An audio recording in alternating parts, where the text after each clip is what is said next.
Good morning, everyone. Myself Aditya, and I am from Varanasi. I am in first year and doing my law from Galgottias University. I am here to express my thought on the topic women rights.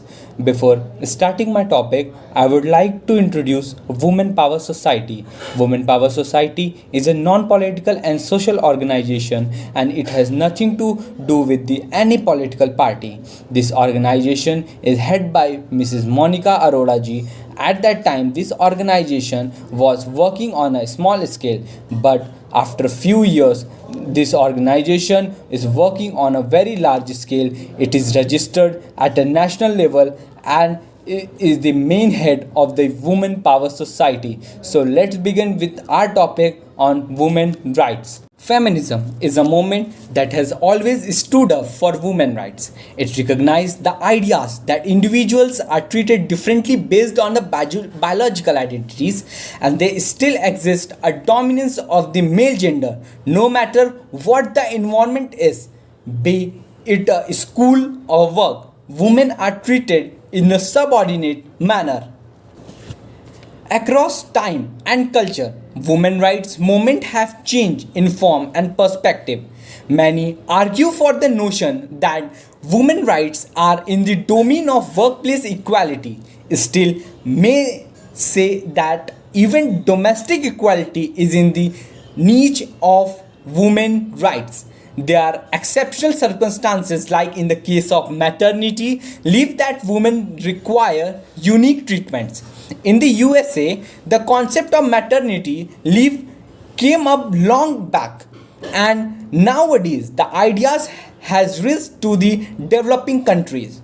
Women of many countries are subjected to social ills, but if there are special provisions for the safeguard of women, then there can be a women equality ensured.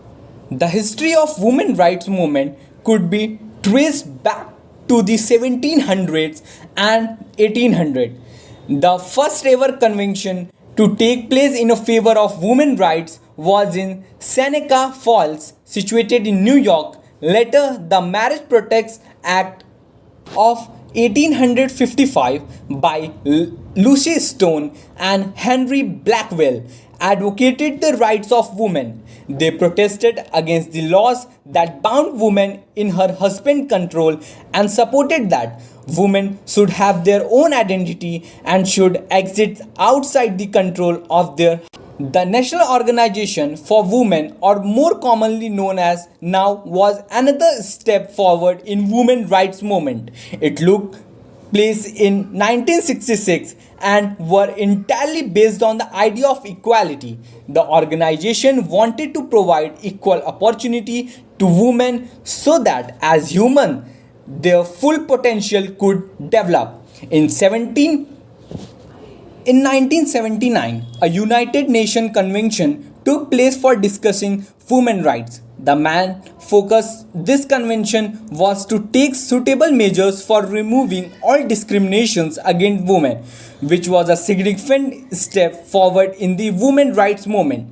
The convention made it clear that gender equality should exist in all spheres, no matter if it is economical, political, civil, social, or cultural. This convention looked forward to reducing all the prejudice against women, the abolition of sex trafficking or child marriages. Europe saw the first ever proto-feminist movement in the 19th century. This movement propounded the ideals of feminism, and such a concept inspired many women. The most well-known effect of this proto-feminist movement is the Female Moral Reform Society, which gave the women a significant representation. Ever since the historical times, women have actively participated in the building the society. Several women took place in the First and the Second World War, and their work received not much recognition. The several waves of feminism that took place throughout the timeline reflected the contribution of women, and therefore we must realize The several waves of feminism that took place throughout the timeline reflected the contribution of women, and therefore we must realize their importance. We should build a society of equality and harmony where women are not in this suffering end. I would like to conclude my thoughts by recite a beautiful poem written by Annie Walker. You cannot rob us for the rights we cherish, nor turn our thoughts away from the bright picture of a woman mission our hearts portray. We claim to dwell in quiet and seclusion beneath the household roof, from the great world harsh strife and jeering voices to stand aloof. Not in a dreamy and insane abstraction to slip our life away, but gathering up the brightness of home sunshine to deck our way. So thank you.